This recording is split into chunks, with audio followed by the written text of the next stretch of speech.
Hi అండి. నేను మీ అమ్మలు. ఇవాళ మనము జాల్ మురి ఎలా తయారు చేసుకోవాలో ఈ రెసిపీలో చూద్దాము. ఇదేమీ లేదండి. మనము ఆవకాయ నూనె యూజ్ చేసి మనము మరమరాల మిక్చర్ తయారు చేసుకుంటామన్నమాట దీనిలో.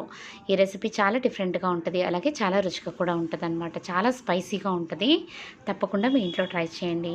ఇది బెంగాల్‌లో చాలా ఫేమస్ అనమాట. మనం మామూలుగా చేసుకునే మరమరా మిక్చర్ కాకుండా కొంచెం వేరుగా ఉంటదనమాట. ముందుగా దీనికోసం ఏంటంటే ఆనియన్స్ ఇవన్నీ కట్ చేసుకొని పెట్టుకోండి. ఒక గిన్నెలోకి ముందుగా ఆనియన్స్ ఒక 3 టేబుల్ స్పూన్స్ వేసుకుందాము. అలాగే ఒక 3 టేబుల్ స్పూన్స్ మనము టమాటాలు కట్ చేసుకున్నవి వేసుకుందాము.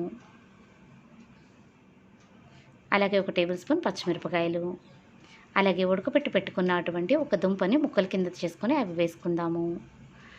ఇప్పుడు ఒక టేబుల్ స్పూన్ జీలకర్ర పొడి, ఒక టేబుల్ స్పూన్ ధనియాల పొడి, ఒక టేబుల్ స్పూన్ చాట్ మసాలా వేసుకోండి. అలాగే ఒక టేబుల్ స్పూన్ పసుపు, ఒక టేబుల్ స్పూన్ కారము వేసుకొని ఇప్పుడు మనము మీరు ఆవ నూనె కావాలంటే ఆవ నూనె వేసుకోవచ్చు. కానీ ఆవకాయలో ఉన్న నూనె అయితే ఇంకా బాగుంటుందన్నమాట. నేను 1.5 చెంచాలు వేస్తున్నాను ఇక్కడ, మీరు చూడండి. ఇది చాలా రుచిగా ఉంటుందన్నమాట ఈ నూనె వేయడం వల్ల. అలాగే తగినంత ఉప్పు వేసుకోండి. నేను 1/2 చెంచా వేసుకున్నాను. ఇప్పుడు వీటన్నిటిని బాగా ఒకసారి కలియబెడదాము. ఇప్పుడు ముందుగా వేయించి పెట్టుకున్న అటువంటి వేరుశనగ విత్తనాలు యాడ్ చేసుకుందాం దీనిలో.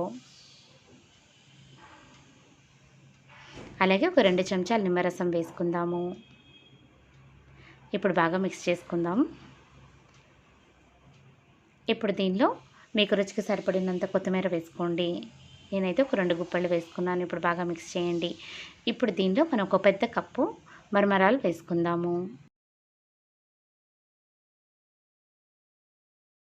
ఇప్పుడు ఈ మరమరాలన్నిటిని బాగా మిక్స్ చేసుకొని మనం ఒక గిన్నెలోకి తీసుకుంటే మనకి జాల్మురి రెడీ అయిపోయిందనమాట తినడానికి. ఇది ఎంతో స్పైసీగా, ఎంతో టేస్టీగా, అక్కడక్కడ మధ్య మధ్యలో పొటాటో తగులుతూ ఆనియన్స్, టమాటోలు ఎంతో బాగుంటుందన్నమాట.